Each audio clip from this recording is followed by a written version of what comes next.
Hey guys, this is Alaya Jen and welcome back to my YouTube channel. So for today's video, ano nga ba yung mga ugali ng mga bata dito sa Hong Kong? So guys, nung bago ako dito, akala ko madali lang i-handle yung mga bata dito sa Hong Kong. Akala ko ganun lang sila kasmot katulad ng mga bata sa Pinas na madali mo lang sabihan, madali lang. Dito hindi ganun. Mahirap siya i-handle ng mga bata dito. Kaya kapag pumunta kayo dito, hindi lang isang balding pasensya yung dala nyo.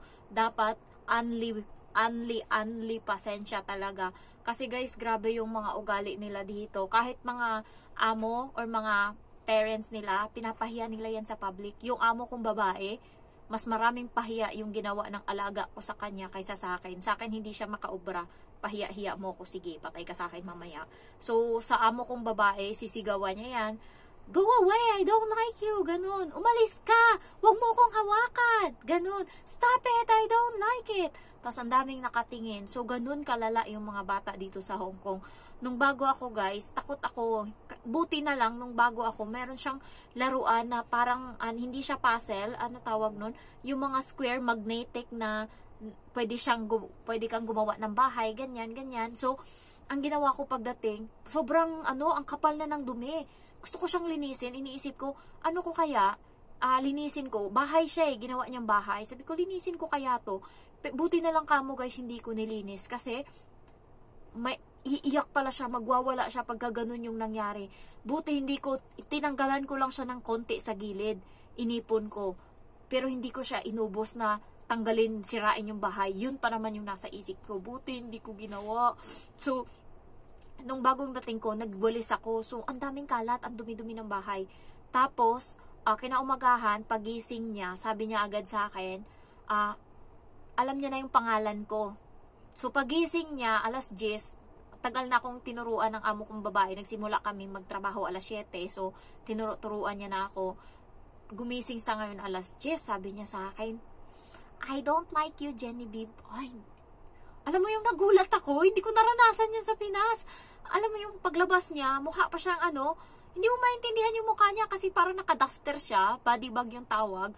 Tapos sa likod niya, yung amo kong lalaki, magkamukha pa talaga silang dalawa. Tapos, ang nangyari, tingin siya sa akin, ngumiti, akala ko masaya. Biglang gumanon, I don't like you, Genevieve. Putak talaga. Biglang nagbago yung mukha ko, namula ako, as in, hindi ko maintindihan. Tapos, as in, pulang-pula ako, and amo kong lalaki, hindi nakaimik. Tapos yung amo kong babae, sumigaw. Ema, gumanon siya. Tapos pinagalitan niya. Ewan ko anong sinabi. Kasi nga, na-trauma na sila. 2 katulong na, hindi nagtiyaga. 2 buwan lang, kasi nga ugali ng bata. Demonyo talaga. So, 2 buwan lang, umalis na. Hindi kinaya guys, hindi kinaya. Surrender. So, ako, sabi ng amo ko, plansahin mo yan, ganyan. Di nagplansya ako. Tapos kinausap niya yung bata doon sa may, sa may mesa. Sinabihan niya siguro na, sige, pag itong last na to talaga, lumayas to dahil sa ugali mo. Wala ka na talaga. Basta pinapagalitan niya yung bata. Tapos, habang naglilinis ako, nagpaplansya ako, lumapit yung bata. Sabi niya, I like you, Genevieve. Sinabihan ng nanay. Tapos, ngumiti lang ako. Tapos, ayun, kumain kami ng tanghali. Yung bata naglalaro lang. Kasi siya, 1 buwan siya mahigit na walang katulong, so wala siyang kalaro. Nasanay siya na mag-isa lang siyang naglalaro. Kapag nasanay siya, hindi na siya naghahanap ng kalaro. Pag lumapit ako, sasabihin niya sa akin, can you leave me alone? Mahirap yung ganun, yung sasabihin kang leave me alone. Kaya ilang beses niya na sinabi yan sa akin. So, ang ginawa ng nanay, kumain kami ng tanghali, tapos natulog yung nanay ng tanghali. So, wala akong ginawa. Nilaro ko yung bata, laro kaming 2. So, okay na, naglalaro kami. Tapos, pumasok yung bata doon sa kwarto ng nanay, natutulog yung nanay. Sabi, hindi din ako makapurma. Sabi ko, natutulog yung nanay mo. Sabi niya, okay lang yan. Sabi niya, pumasok kami doon. Nagalit yung nanay. Sabi niya, natutulog ako, umalis kayo. Sabi niya, ganun. Di umalis kami. Tapos, natakot ako ba? Kasi, tawag nito, baka magalit siya na wala akong ginawa. Naglalaro lang kami ng bata. Ginawa ko mga 30 minutes na, siguro mga alas 4:30 na yun. Naglinis ako ng CR. Binasa ko yung CR guys, as in. Turo ng kapatid ko sa akin na babae. Kasi nasa, siya ngayon, nasa Middle East. Sabi ko, paano maglinis ng CR? Sabi niya, basain mo lahat, bandian mo, ganyan, ganyan. hugasan mo, lahat-lahat, puta, ginawa ko, hinugasan ko lahat, ginamit ko pa yung detail, kaya yung kamay ko nung bago ako nasunog ng detail dahil sa ginawa ko, sabi ng amo kong babae, ano ginamit mo pang linis? Kasi nga, nagtaka siya, ang tagal kong umalis sa CR, naglock ako ng pinto, tapos nagkuskus ako doon, tapos sabi niya, anong ginamit mo sa CR? Yung salamin guys, sinabon ko yan, yung as in, yung mirror, sinabon ko, kaya, bula-bula pa yung mirror, tapos pumasok siya, kinatok niya ako, sabi ko, ma'am, sabi niya, anong ginagawa mo? Sabi ko, naglilinis. Paano ka maglinis? Sabi ko, yan. Binasa ko lahat. Tapos napakamot yung amo kong babae na pasimangot siguro. Na-stress siya sa akin. Tapos sabi niya, iwanan mo muna yan, magluto tayo. Akala ko, nag-CR ka lang, hindi ko alam, naglinis ka pala dyan. Antayin mo, ituturo ko yan sa'yo kung paano gawin. Tapos, iniwanan ko yung mirror na maraming sabon. Buti walang reklamo yung mga amo ko. Wala. May sabon yun ngayong hapon. Kinabukasan ko pa yun, nilinis yung sabon na yun sa mirror. Kaya bula-bula pa talaga. Tapos, nagluto kami.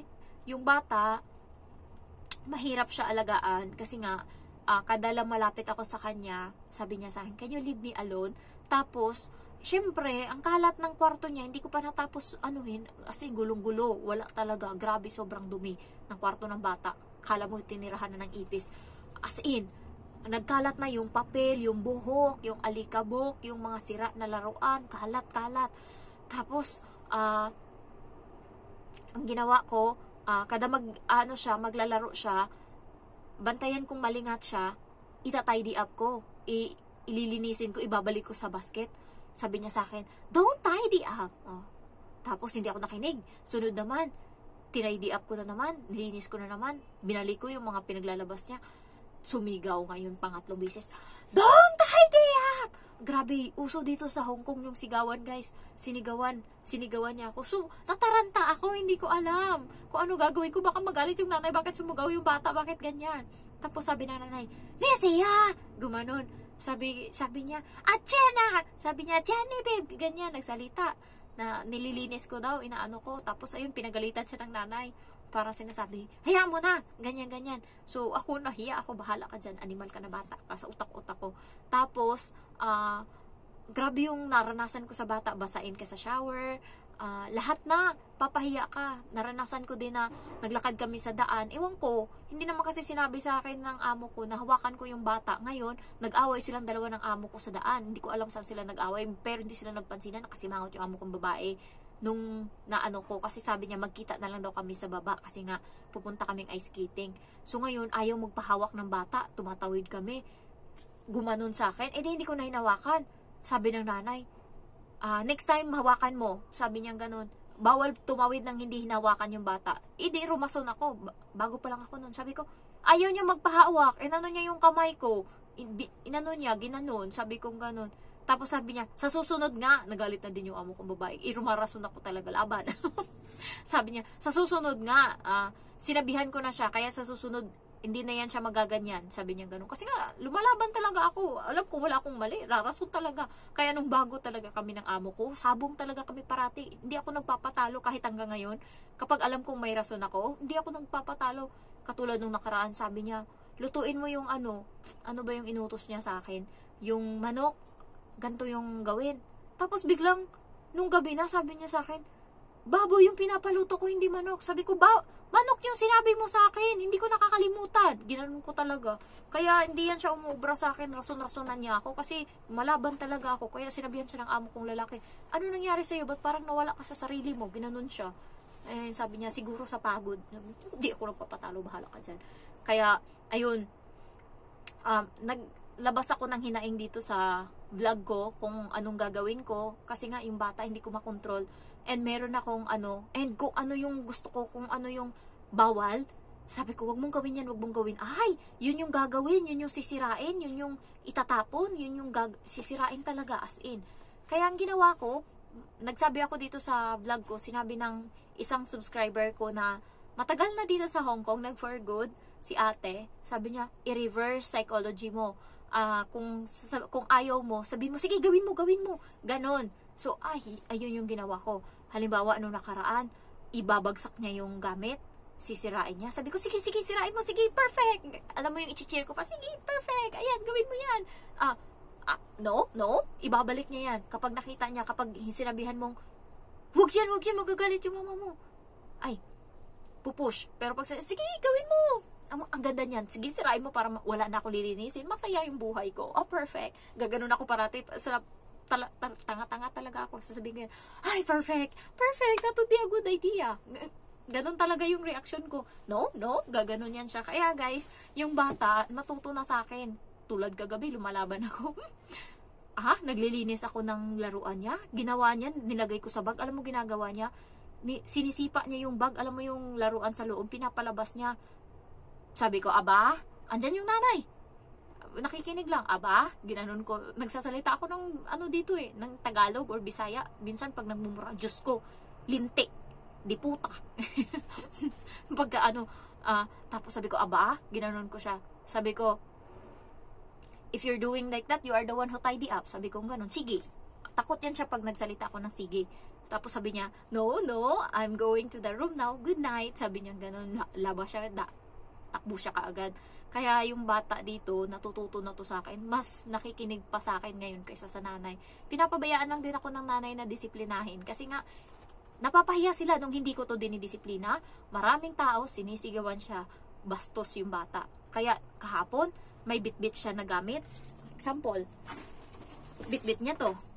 Pagdating niya, itatapon niya yan sa'yo. Hindi siya marunong mag-abot. Ganon yung bata. Ang ginawa ko, di nagalit yung nanay. Bakit mo tinapon ganyan? Tapos siya yung nagalit. Siya yung gumanon siya sa nanay. Nagalit siya. Tulungan ko yung nanay. Sabi ko, ikaw parati mong ginagawa yan. Ginanon ko yung bata. Pag may dala ka, tapos gusto mo iabot sa ibang tao, itatapon mo. Ba't mo tinatapon? Hindi mo ba alam? Mali yan? Sabi niya, haya. Sabi ng nanay, ganun.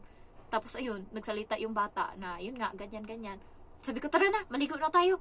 Lamig-lamig. Sabi ko ganun. Kaya yung nanay, hindi niya ako sinasaway na pagalitan ko yung bata. Kasi nga, tama naman talaga. Kasi lumalaki yung bata, nagiging bastos. Dati, pagka nag-away sila, limbawa, may gusto siyang gawin, kainin, tapos ayaw ibigay ng nanay, sisigaw, Humfana! Sisigaw siya, no! Ganun. Ang dami pa niya sinisigaw. Pero nung ako na, sige, sigaw-sigaw ka dyan. Kay tuklod ka talaga. Ginagawa ko niyan sa kanya pag naiinis ako. Nawakan ko sa ulo, ginaganon ko talaga. Buisit ka na bata ka, animal ka. Ginaganyan ko yan.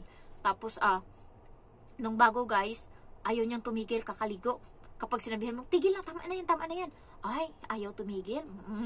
Ang gawin ko, yung mainit na tubig sa shower, idoon ko, ituon. Sige, ligo, perfect. Ang sarap kasi mainit. Sige, mabandian ka dyan. Sige, sabi ko, ayun, tumigil na yan siya pag sinabi ko, stop the shower.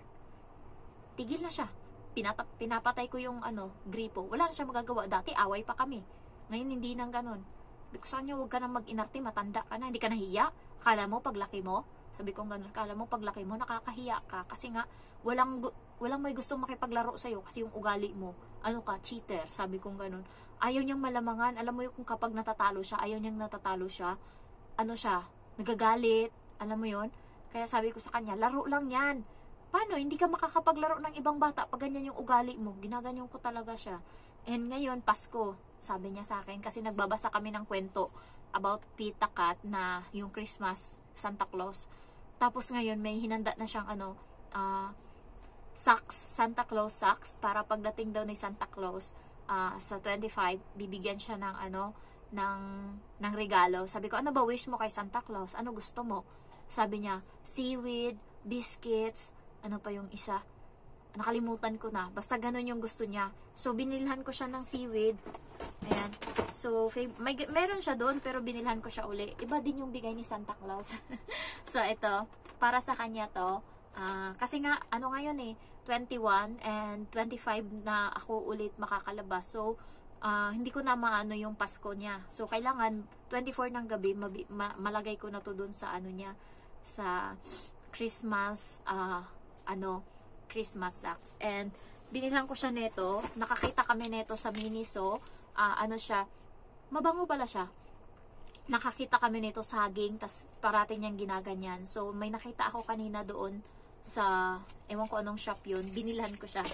Ay! Siya, mangga. So, mabait na sa akin yung alaga ko ngayon. Takot na yan siya sa akin. Mas takot pa yan siya sa akin. Mas mahal niya pa ako kaysa sa nanay niya. Kaya guys, wag kayong sumuko pag yung alaga nyo is grabe yung sama ng ugali ngayon, magbabago yan. Basta try nyo lang talaga, push lang talaga, tiyagaan nyo lang, makukuha at makukuha nyo yung ugali niyan. Dati maraming try and error na nangyayari kasi nga andun pa yung baka itry natin yan. Pero pagka maano mo na siya, magagawa mo na din ng paraan. So ayun lang guys, thank you for watching and I love you all, bye bye.